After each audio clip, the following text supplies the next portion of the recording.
নমস্কার বন্ধুরা, বাংলার পাকশালায় আপনাদের সকলকে স্বাগত জানাই।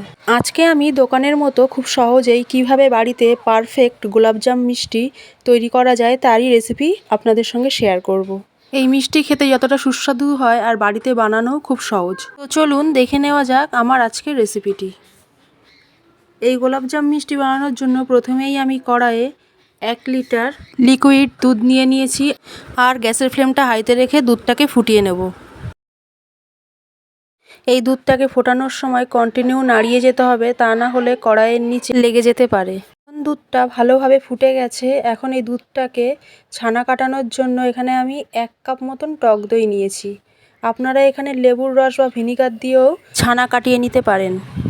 ছানা কাটানোর সময় গ্যাসের ফ্লেমটাকে মিডিয়ামে রেখে কন্টিনিউ দুধটাকে নাড়াতে হবে, আর যখন দুধ থেকে ছানাটা কেটে আসবে তখন গ্যাসের ফ্লেমটাকে অফ করে আস্তে আস্তে নাড়িয়ে ছানাটা কেটে নিতে হবে। এখন ছানাটাকে একটা পাতলা সুতির কাপড়ের মধ্যে ঢেলে ছেঁকে নেব। এখন ছানা থেকে অতিরিক্ত জলটা বের করার জন্য কাপড়টাকে পুঁটুলির আকারে বেঁধে কোনো একটা জায়গায় ঝুলিয়ে 30 মিনিটের মতন রেখে দেবো। 30 মিনিট পর কাপড় থেকে ছানাটা বার করে একটা থালার মধ্যে ঢেলে নেব। এখন এই ছানাটাকে হাত দিয়ে ভালো করে মেখে নেব। ছানাটা মাখার সময় খেয়াল রাখতে হবে ছানার মধ্যে যাতে কোনো রকম গুটি না থাকে। এখন এই ছানার মধ্যে 4 চামচ ময়দা, 4 চামচ মিল্ক পাউডার, এখানে আমি আমুল স্প্রে মিল্ক পাউডার নিয়েছিলাম, আর এখানে নিচ্ছি 1 চামচ চিনি আর হাফ চামচ বেকিং সোডা, আর নিয়েছি 1 চামচ ঘি। এবার সবকটা উপকরণকে একসঙ্গে ভালো করে হাতের সাহায্যে মেখে নেব। এই ডোটা মাখার সময় যদি আপনাদের একটু শক্ত মনে হয় তাহলে এর মধ্যে লিকুইড দুধ অ্যাড করে দিতে পারেন। এখানে আমি 4 চামচ মতো লিকুইড দুধ অ্যাড করেছিলাম, সেটা আমি এখানে দেখাতে পারিনি। এইভাবে হাতের সাহায্যে আস্তে আস্তে মাখতে মাখতে একটা সফট ডো তৈরি হয়ে যাবে, আর এই কাজটা একটু সময় নিয়েই করতে হবে। দেখুন বন্ধুরা, এখানে আমার মিষ্টির জন্য ডোটা রেডি হয়ে গেছে। এখন এই ডো থেকে একটা একটা করে ছোট ছোট লেচি কেটে নিতে হবে। আমরা লুচি বানানোর সময় লেচির সাইজটা যেরকম রাখি, এই মিষ্টির ক্ষেত্রেও সেই একই সাইজের লেচি তৈরি করে নিতে হবে।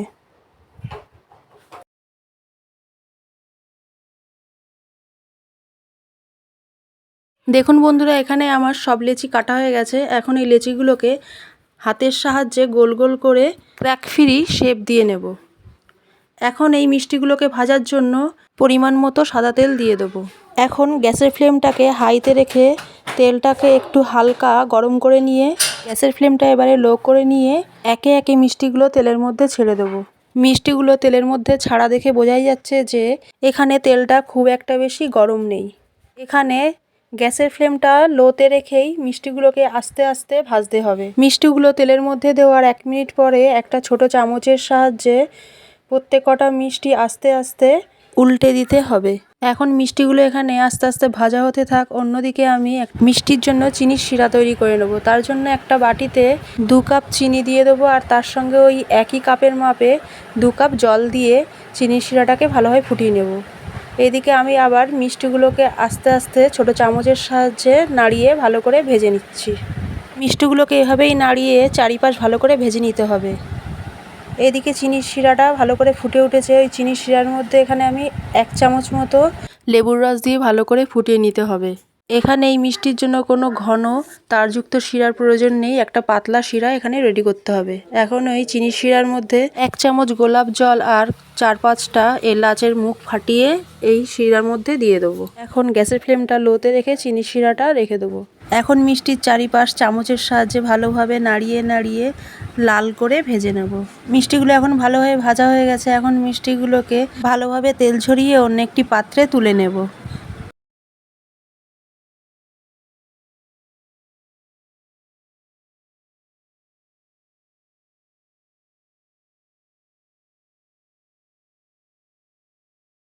মিষ্টিগুলো সব তুলে নিয়েছি। এখন এই মিষ্টিগুলোকে চিনির শিরার মধ্যে একে একে দিয়ে দেব। সবকটা মিষ্টি যখন চিনির শিরার মধ্যে দেওয়া হয়ে যাবে তখন গ্যাসের ফ্লেমটাকে মিডিয়ামে রেখে 2 মিনিট মতন ফুটিয়ে নেব।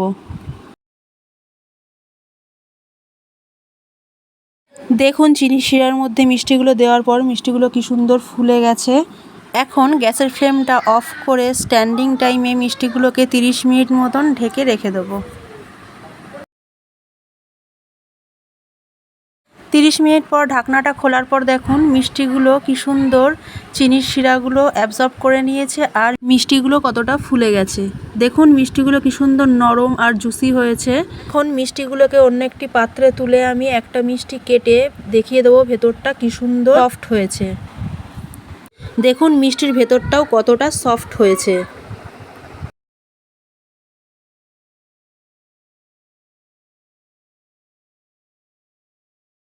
আপনাদের যদি আমার এই মিষ্টির রেসিপিটা ভালো লেগে থাকে তাহলে অবশ্যই একটা লাইক করে কমেন্টে জানিয়ে দেবেন।